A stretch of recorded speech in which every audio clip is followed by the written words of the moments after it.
To today's event, where we'll have focused on the growth company in the Nordic region.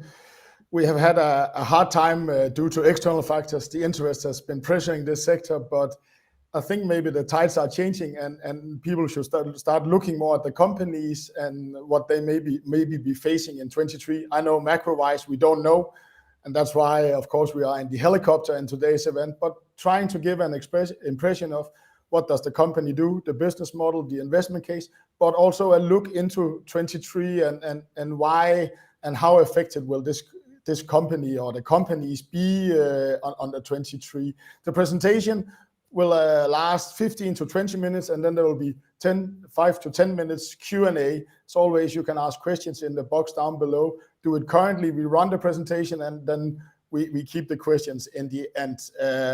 Also, under you will see the agenda for today. We have a slight change.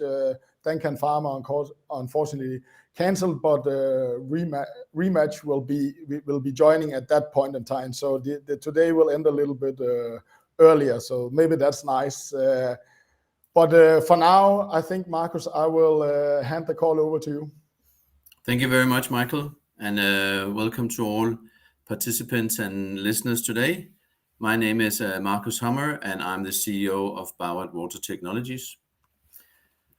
We have an agenda today where I primarily will focus very quickly on what we do and why we do it, and then picking up the line from Michael on exactly how Bawat is maneuvering in a turmoil world as of today. So looking at two main things is the market that we operate in, why we are not affected, and our business model, why we think that is very strong relative to the market and the market environment we are listening today. And the end, I'll try to sum up on the points that I will go through during the course of the day. And as Michael said, I'm happy to take questions in the end. So Bawat means ballast water technology, and that's exactly what we do. We treat ballast water. And ballast water, we treat it for invasive species, because invasive species in the marine sector is moved around in the world with ballast water today. Ballast water in ships is used to keep the ship stable, irrespective of whether it's with cargo or not with cargo. And as cargo is moved around the world, so is ballast also. And ballast water is creating a lot of havoc in the world, both financially and from a maritime point of view. I won't go into details of that today. You're more than welcome to visit our homepage or look at the challenges that ballast water is creating in the world today. But it's a regulated market, and I'll come back to that because that's very interesting for our business case and as a company. Our solution in Bawat is the only green solution on the market today, and I'll quickly take you through how we work, because we are actually using heat as a treatment methodology to kill invasive species in ballast water. And we do that in two different ways. We either do it on board the ships themselves when they sail around in the world, or we do it via mobile systems that can be placed in ports and yards, meaning that we can take the ballast water from the ship at quayside and treat it. But both systems are built on the very fundamental things that we are using heat. And by using heat, we can then have a system that is very, very effective to kill invasive species.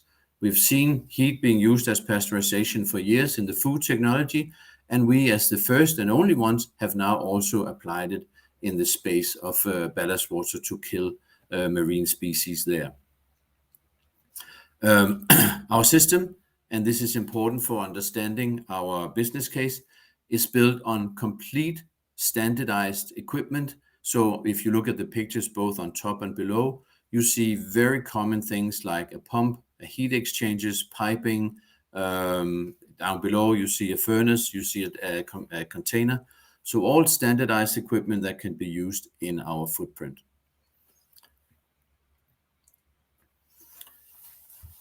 The market, this was just a little bit about who we are and what we do, but the market as such, and this is why it's interesting when we look at a turmoil time that we're in now, is that it's a fully regulated market. So the IMO, which is the International Maritime Organization under the UN, has with all its country states, signed what's called a ballast water convention, which regulates the quality of the discharge water. That means, in principle, that there must not be invasive species in any water that you deballast. That means that there is a very large pool of existing ships that needs to live up to this regulatory demand. And there is also a pool for new ships coming out, being built year on year, that needs to live up to this. The IMO have decided that there is a 5-year grace period starting in 2019 and ending 2024 for the existing ships to live up to this discharge criteria. So right now, there is a very large race to install equipment on board ships, both retrofit, meaning the existing pools of ships that we have in the world today, but also new build ships. Actually, new build ship has, as of 2017, having to live up to this discharge criteria. It's not only the IMO that has enforced this, they have enforced it for the entire world, and then the US Coast Guard has, for the US waters, enforced its own regulations. In practical, the regulations are more or less similar. But for Bawat point of view is that we have the approvals in order to sell both to the US side, the US Coast Guard, and the IMO side. So, and this is very important, because if you own a ship today that is maybe only IMO regulated with your equipment, then you cannot enter US waters. But the Bawat equipment works on both US and IMO side. This gives us what we call both a short-term, medium-term, and a long-term opportunity in a very, very large and very regulated market that is not affected by, let's say, the turmoil of the world that we see today. So short-term, we are looking at an enormous amount of vessels that needs to be retrofitted. It's an estimated between 60 to 75,000 ships or vessels today need to live up to the Ballast Water Convention when we exit it and when it's fully implemented in September 2024. We believe that already half or even more of these vessels are probably also already retrofitted, but it leaves still approximately 30,000 plus minus of vessels that needs to live up to this deballasting regulation. That gives a very, very large push right now in the next 2 years in order to complete all of these retrofit. The push is actually so large that we foresee that this will extend somewhat longer, simply because we don't see there is capacity enough in the market to deliver all of this. Secondly, there is a new build program every year. New ships are coming in. So between 1,500 to 2,000 ships are coming into the global market every year, where Bawat is also capable of selling its technology. Of course, these vessels here will be somewhat more prone to the activity on the world market, but even in the worst of times, we've never seen the new building ships fall below 1,200 a year. That's a long, continuously ongoing market. Then there's a mid and long-term market as well for what we see for our mobile solutions, where we can service in both in ports and yards and delivering both the hardware for customers who want to operate it themselves, but we are also delivering a service where we are receiving untreated ballast water, and then we are treating it for the customer at a service basis where they pay us on a per cubic meter cost. Today, I don't have too much time, but just saying that this is a starting market. We are first movers. We are by far the only one that can do it due to the technology that we have, which is a one-pass technology. So that means that we are basically operating in a fully regulated market, as the ports themselves are also regulated by the Port State Control under the same discharge convention. Our business model, and this is, I think, also very key for the discussion today, is, as you could see before, it's standard equipment. That means, and this is important to understand, we do not have any own manufacturing in Bawat. We are an engineering company. So we buy the hardware that we put together in a package, and sell it together with a design plan to our customers, usually the ship owners, and then they will install our equipment on a shipyard.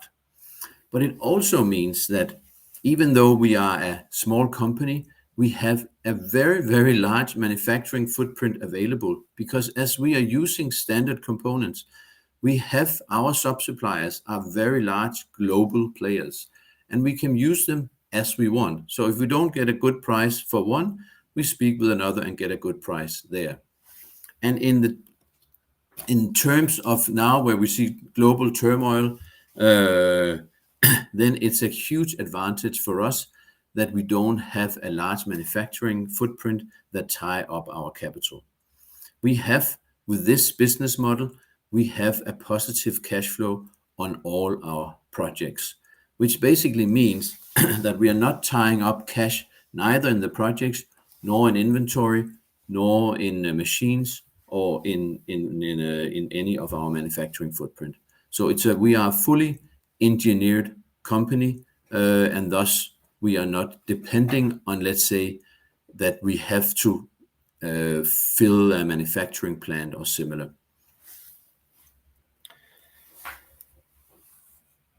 And this goes actually for all the three products that we have, both for the ship solutions, but also for our mobile solutions, but also for our service model. Because our service model, we have joint venture companies with partners locally in ports that operates our equipment. We sell the equipment to the joint venture partners, and then they operate it, and the cash flow comes positively back to Bawat. So on all three business legs that we stand on, we see a positive cash flow, and we are not tying cash up in turmoil times. As Michael said, cash is king these days. So if I look at the few conclusions on what we have discussed today, I think the key point here is really to understand that we operate in a fully regulated market, both for IMO and for US Coast Guard. And this goes both for the existing fleet of vessels, but also for the new build vessels that is coming into the market today. So the volume in the market is fairly easy to predict. The only large, let's say, unknown is how many new build ships that is coming into the market. But irrespective of whether we would see a small downturn there, it is still a very, very large market for a player like Bawat. We also see a port market and a yard market where we are first movers with our technology and our ballast water as a service. This is a market that is in similar way regulated by the port state control, who are in charge of making sure that whatever ships comes into port and deballast, that deballasting lives up to the regulation on the IMO and US Coast Guard Convention. So here we are influenced primarily by the volume of the global trade, which of course could go down a little bit, but the overall volume in the global trade that we have today is enormous relative to the service that we can supply. So that's on the market side. On let's say the robustness of our business model side, our supply chain is fully based on standardized components, where we, even as a small company, have very large manufacturing plants available, since our sub-suppliers are very large, well-known global suppliers that can supply to us across the world where our customers are located. So we don't have any own manufacturing, and that's key to understand. When we look at what the market has looked at in the last, let's say, 6 to 9 months, and especially after the war started in Ukraine, we saw a immediately hike. If you look at the graph that I have put in, this is actually an overview of the cost for a standardized stainless steel commodity called hot rolled coil, which is a good indicator of, let's say, some of the raw material that goes into our product, whether it being a pump or whether it's being a heat exchanger or whether it's being piped for the solution. So you can see a peak to the right. This is actually when the war started in Ukraine. But since then, we've actually seen a very large fall in cost for this commodity stainless steel as raw material. And this is actually a good indication of what we have also seen. So despite, the discussion on very high inflation across the supply chain, the raw material into the supply chain is actually falling and has been falling for quite a while. So if we look at stainless steel, but also if we look at titanium, which is one of the key components in our heat exchangers, we are actually back to levels that we call pre-corona, from, let's say, from a world where we knew the dynamics more, that were more predictable.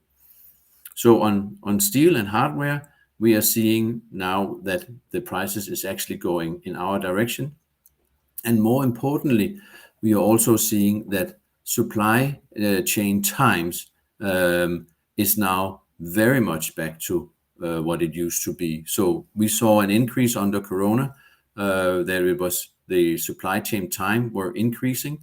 But now we are back to, let's say, it's actually buyer's market, which is very good for us, because that means that in terms of competitiveness, we are actually seeing that the inflation is not really harming our competitiveness, as we can both get a price and a delivery time that we are expecting relative to our budget, also looking into 2023. Last point here is actually on electrical components.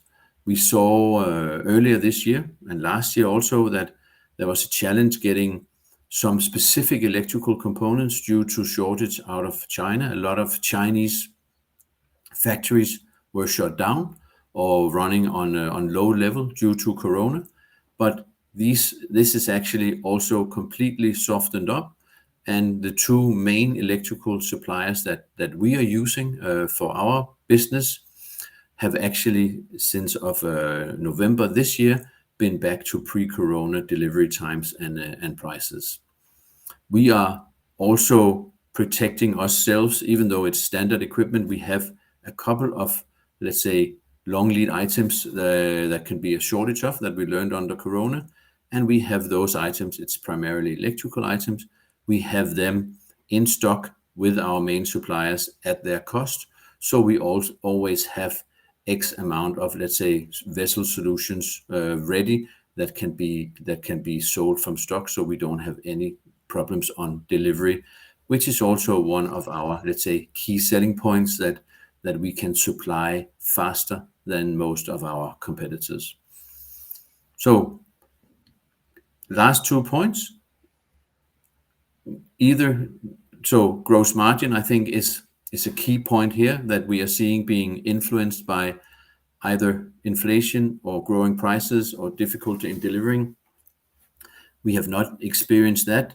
And actually, as we also reported on our Q3 results, we are actually, confirming our gross margin sales and gross margin percentages on our sales, and are also forecasting that the more mobile solutions we get into our mix going forward, that we will actually increase relative to what we saw originally.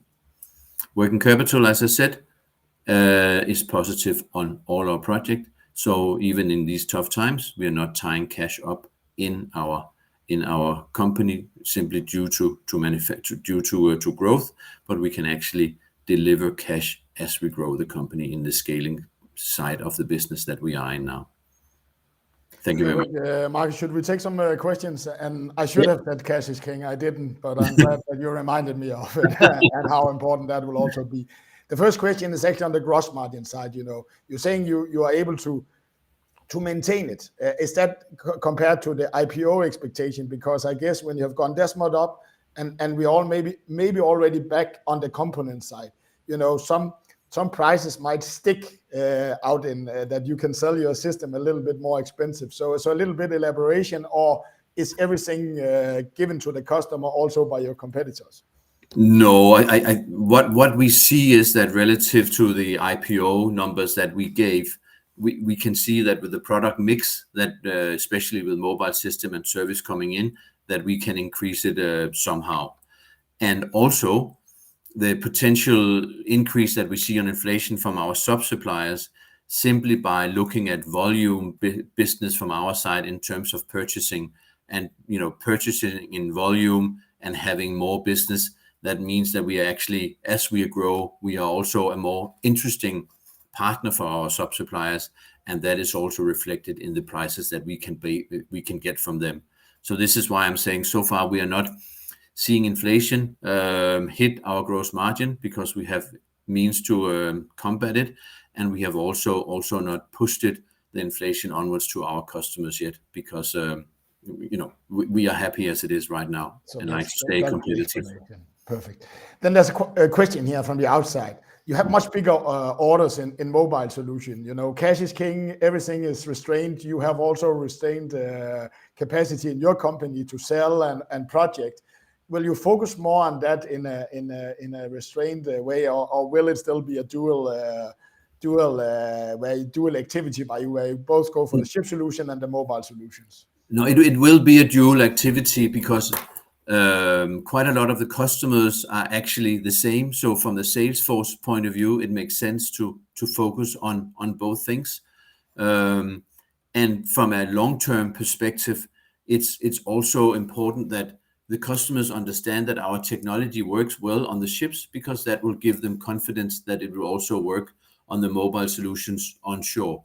So yes, short term, we stay very much focused on the retrofit, but we're also focusing very much now on the new build side of the market, making sure that we are on the relevant makers list for the yards that build new ships.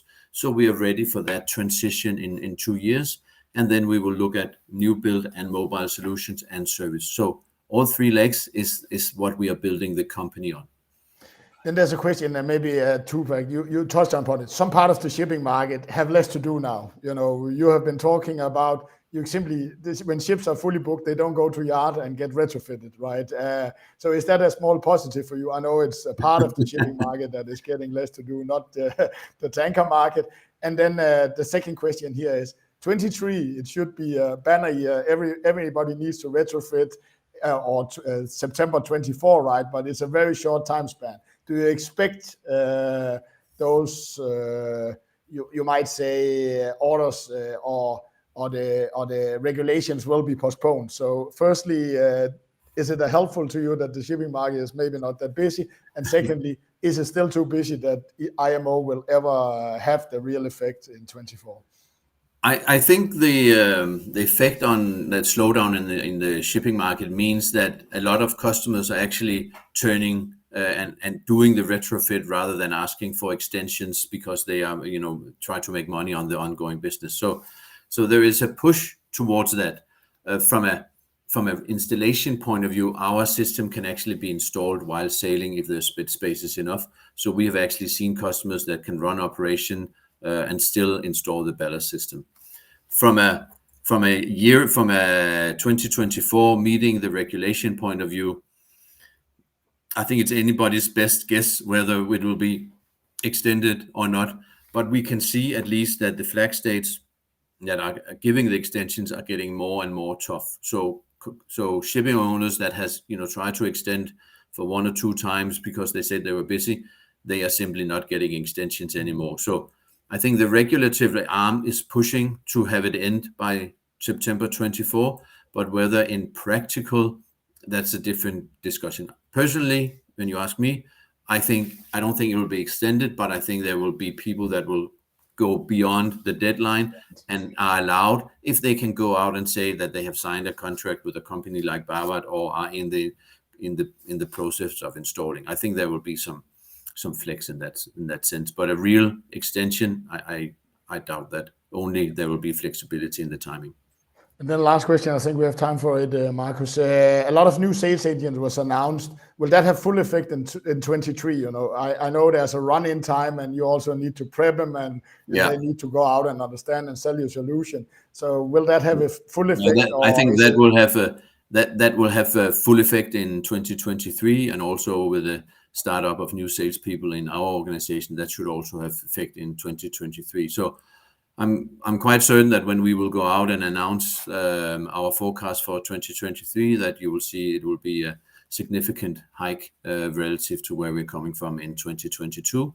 And this is also, of course, what we are trying to communicate all the time, that we are on a positive track towards break even. But it's with this type of business, it's all about timing, and it's all about getting enough orders at the right time. But as stated also in the Q3 message, the pipeline and the quoting pipeline that we have looks very good and growing. So we are comfortable about and confident about the future. I know you have a board meeting. I will leave you to that, Marcus. Thank you very much for answering the question and doing the presentation.